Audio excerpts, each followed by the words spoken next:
Týmto vzorom som sa znovu inšpirovala z knižky Stittionary. Takže na tento vzor sa nám skladá z dvoch riadkov, ktoré sa následne potom opakujú.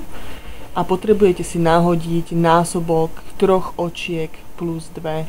Čiže ja tu mám 18 očiek, 20 očiek, teda 18 plus 2. 18 je násobok 3 plus 2 očka, čo je vlastne očko na začiatku a na konci, ktoré si vlastne len prehadzujete z ihlice na ihlicu. Klasicky, ako pri každom štrikovaní.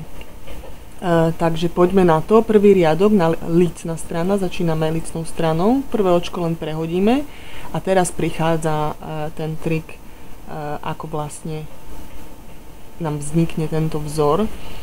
Ideme štrikovať hladko, ale nie prvé očko, ale druhé a naberieme ho zo zadnej slučky, čiže sa vlastne musíme otočiť štrikovanie sem a naberieme hladko zadnú slučku a nesťahujeme z ihlice, ešte stále si to nechávame na ihlici. A až teraz sa vrátime k prvému očku a tu už štrikujeme z prednej slučky hladko a stiahneme obidve očka z ihlice. Nebojte sa, že sa vám to vypára, pretože sme už uštrikovali obidve očka. Nasledujúce očko je normálnym spôsobom obrátko, nič nezvyčajné a takto sa nám to bude opakovať teraz až do konca riadku. Čiže znovu neberieme prvé očko, ale druhé cez zadnú slučku si naberieme hladko. Že to je dobre vidieť. Nesťahujeme, vrátime sa dopredu a uštrikujeme hladko prvé očko cez prednú slučku a stiahneme obidve z ihlice. Nasledujúce očko obrátko. A takto vlastne postupujeme až do konca, na koniec riadku.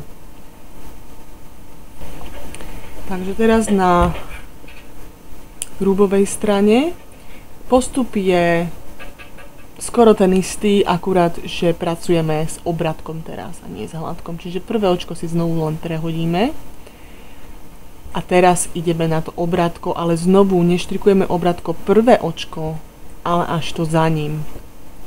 S obratkom je to trošku obťažnejšie, hlavne keď štrikujete na tesno, tak je ťažšie si nabrať to očko vlastne na ihlicu. Znovu nesťahujeme ešte očka, ale teraz naberieme to druhé, teda prvé očko, ktoré sme ignorovali a tiež ho štrikujeme obratko a stiahneme obe z ihlice. Nasledujúce očko sa štrikuje hladko, obyčajným spôsobom cez predu slučka. A znovu druhé očko, vidíte, ťažšie mi to ide, keďže je to natesno, takže treba troška voľnejšie si nechávať tie očka. Obratko nechávame na ihlici a teraz sa vrátim k tomu prvému očku a znovu štrikujem obratko a až teraz ich stiahnem obidve z ihlice, nasledujúce očko hladko a tak vlastne štrikujete až do konca riadka. A znovu, keď otočíte štrikovanie na hladkovú, na lícnu stranu, tak postupujete podľa krokov pre riadok číslo 1, čiže sa opakuje len riadok číslo 1 a riadok číslo 2 dokola. Čiže nepotrebujete si pamätať nejaký zložitý vzor na to. Akurát, čo ešte chcem podotknúť, že toto štrikovanie znovu, keby ste štrikovali s tenčou vlnou, vám skoro vytvorí ako keby dvojitú hrúbku, čiže pekný, teplý vzor.